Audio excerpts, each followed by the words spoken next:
Assalamualaikum warahmatullahi wabarakatuh. Kembali lagi di YouTube channel Pejuang Tangguh. Kali ini Pejuang Tangguh akan mengajak sahabat pejuang mengenal lebih dekat tentang sosok ulama yang memiliki karomah luar biasa dari Allah Subhanahu wa taala.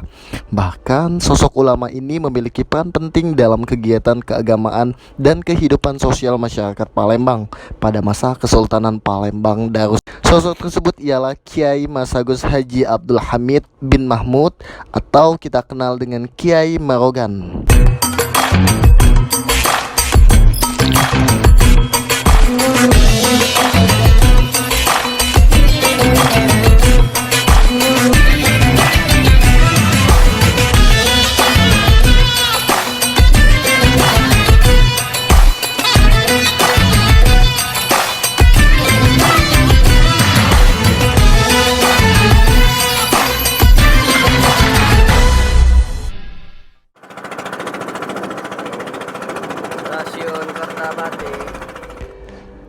Dalam sebuah naskah yang tertulis pada tahun 1430 Hijriah dalam prasasti Masjid Ki Marogan terdapat tulisan Nuzar Nujal Lillahi Ta'ala yang menjadi penanda bahwa Masjid Kiai Marogan pada masa Kesultanan Palembang Darussalam memiliki peran penting dalam berbagai kegiatan keagamaan dan kehidupan sosial masyarakat Palembang. Masjid Kiai Muara Ogan atau Masjid Ki Marogan adalah salah satu masjid tertua di Palembang, Sumatera Selatan. Masjid ini didirikan oleh Massagus Haji Abdul Hamid atau Ki Marogan, seorang ulama Palembang yang sangat terkenal dan usahawan yang sukses pada tahun 1310 Hijriah.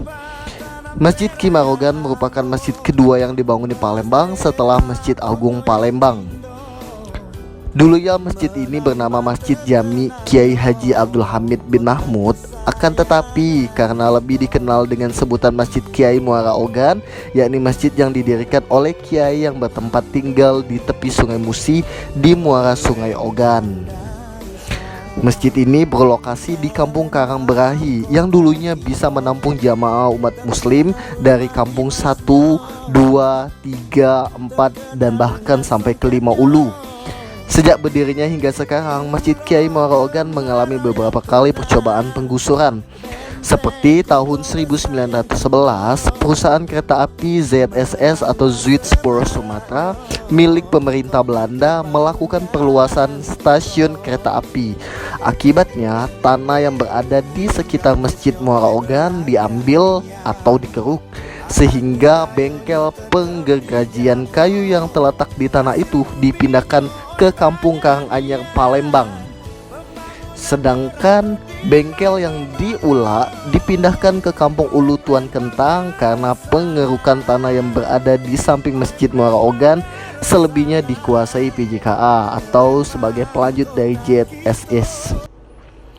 Pada masa pendudukan Jepang, dilakukan pendalaman Sungai Musi di depan Masjid Muara Ogan untuk keperluan pengambilan bahan batu bara atau stingkul. Akibatnya, tanah berada di pinggiran sungai yang berbatasan dengan masjid sejak tahun 1943 sampai 1980 mengalami longsor. Pada tahun 1980, Presiden Soeharto memberikan bantuan sebesar 10 juta secara bertahap untuk menanggulangi longsor di sekitar Masjid Kiai Muara Ogan. Arsitektur bangunan masjid dibuat perpaduan 3 unsur, yaitu ada unsur China, Arab, dan India. Mengapa demikian? Karena perpaduan ini berawal dari ibu dari Kiai Marogan adalah keturunan Cina. Awal mula pembangunan menggunakan bahan dari kayu, kemudian direnovasi secara besar-besaran pada tahun 1989 dengan meninggikan plafonnya dan diperluas lebih kurang panjang 50 meter dan lebar 40 meter. Setelah kita mengenal lebih dekat Masjid Kiai Muara Ogan, ada baiknya kita mengenal lebih jauh juga sang pendiri Masjid Kiai Muara Ogan, yaitu siapakah sosok dari Kiai Marogan ini. Kiai Marogan dilahirkan oleh seorang ibu keturunan China, yaitu Ibu Perwati, dan ayah bernama Massagus Haji Mahmud alias Mahmud Kanang, keturunan Ningrat. Kiai Marogan memiliki seorang adik yang bernama Mas Agus Kiai Haji Abdul Aziz yang juga menjadi seorang ulama dengan sebutan Kiai Mudo. Kiai Mudo lebih dikenal di daerah Muara Enim seperti Gumai, Kertomulyo, Betung, Sukarami, Gelumbang, Lembak, dan sekitarnya. Sebagai anak yang lahir dan dibesarkan dari keluarga bangsawan, Kiai Marogan memperoleh pendidikan agama dengan istimewa. Hal ini dikarenakan di dalam lingkungan Kesultanan Palembang, agama Islam mempunyai tempat yang terhormat, di mana hubungan antara negara dan agama sangat erat sebagaimana dibuktikan oleh birokrasi agama di Istana Palembang. Semasa hidupnya, Ki Marogan tidak hanya membangun satu masjid, ia juga membangun Masjid Lawang Kidul yang berada di tepi Sungai Musi di daerah Sebang Ilir, Kelurahan Lima Ilir. Selain itu juga ia mendirikan masjid di Desa Pedu, Pemulutan, Ogan Ilir, dan masjid di Desa Ula Kerbau Lama Pegagan Ilir, Ogan Komering Ilir atau Oki.